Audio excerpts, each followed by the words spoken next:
कभी सोचा है कि एक मामूली सा दिखने वाला कागज कैसे एक पूरी सल्तनत की, एक पूरे वंश के बनने और बिगड़ने की कहानी बता सकता है?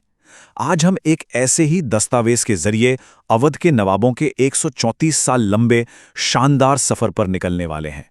एक कहानी जिसमें एक वंश का उदय भी है और अस्त भी। तो चलिए आज अवध के नवाबों की इस दुनिया में जरा गहराई से उतरते हैं। देखते हैं कि यह दस्तावेज हमें इतिहास के किन किन पन्नों की सैर कराता है। और ये रहा वो दस्तावेज, हमारा नक्शा। देखिए, ये फ्लो चार्ट सिर्फ कुछ नामों की एक लिस्ट नहीं है। नहीं, ये तो पूरे 134 साल के इतिहास का एक रोड मैप है। ये हमें बताएगा कि सत्ता कैसे एक पीढ़ी से दूसरी पीढ़ी के हाथ में गई और कब कहां इस मजबूत वंश में दरारें पड़नी शुरू हुई। तो सवाल यह है कि इस शानदार वंश की कहानी आखिर शुरू कहां से होती है। आइए सबसे पहले मिलते हैं उस शख्स से जिसने इसकी नींव रखी थी। इनका नाम था सादत खां बुरहान उल मुल्क। ये एक बहुत ही महत्वाकांक्षी सिपहसालार थे जिन्होंने मुगल साम्राज्य की कमजोरी को भांप लिया और उसी का फायदा उठाकर अवध को एक ताकतवर और यूं कहें कि लगभग आजाद राज्य बना दिया। उनकी दूर की सोच ने ही इस वंश को एक जबरदस्त शुरुआत दी। अब जरा शुरुआती 50 सालों पर नजर डालिए। सादत खां के बाद उनके उत्तराधिकारी पहले सफदरजंग और फिर शुजा-उद-दौला ने सत्ता संभाली। इस पूरे दौर में कोई बड़ी बगावत नहीं हुई, मतलब पावर एक हाथ से दूसरे हाथ में बहुत आराम से गई। ये दिखाता है कि नींव कितनी मजबूती से रखी गई थी। तो ठीक है, नींव तो मजबूत हो गई। अब देखते हैं कि इस वंश की इमारत आगे कैसे बनी और कौन-कौन से नवाब इस सिलसिले का हिस्सा बने।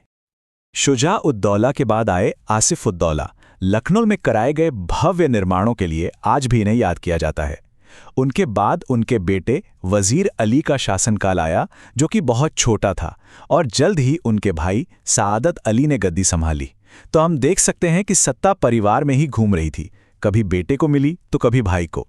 और यही सिलसिला नासिरुद्दीन हैदर और नासिरुद्दौला के साथ भी आगे बढ़ता रहा। लेकिन एक सदी से भी ज्यादा समय तक चमकने के बाद अवध का ये सूरज आखिर डूबा कैसे? हर महान कहानी की तरह इस कहानी का भी एक अंत था, और वो अंत बहुत ही नाटकीय था। तो सवाल यही है कि 134 साल तक अवध पर राज करने वाले इस खानदान का पतन कैसे हुआ, क्या हुआ आखिर?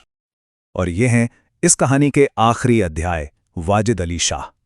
एक कला प्रेमी, एक शायर, जिन्हें शायद इस बात का अंदाजा भी नहीं था कि उनके ही शासनकाल में इस शानदार वंश की कहानी का अंत लिख दिया जाएगा। और बस ये रहा वो पल जिसने इतिहास की धारा ही बदल दी। साल था 1856। अंग्रेज गवर्नर जनरल लॉर्ड डलहौजी ने कुप्रशासन यानी मिस गवर्नेंस का बहाना बनाकर अवध को सीधे सीधे ब्रिटिश साम्राज्य में मिला लिया। पर सवाल आज भी उठता है, क्या यह सच में कुशासन था या एक ताकतवर राज्य को हड़पने की सिर्फ एक चाल? ये बहस आज भी जारी है।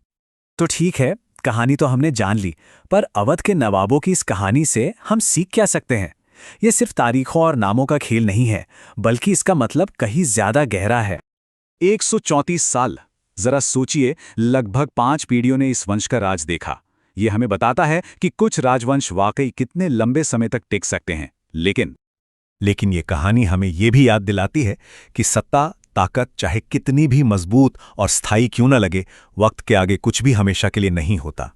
अवध के नवाबों की कहानी अपने पीछे यही एक बड़ा सवाल छोड़ जाती है, आखिर सत्ता कितनी स्थायी होती है?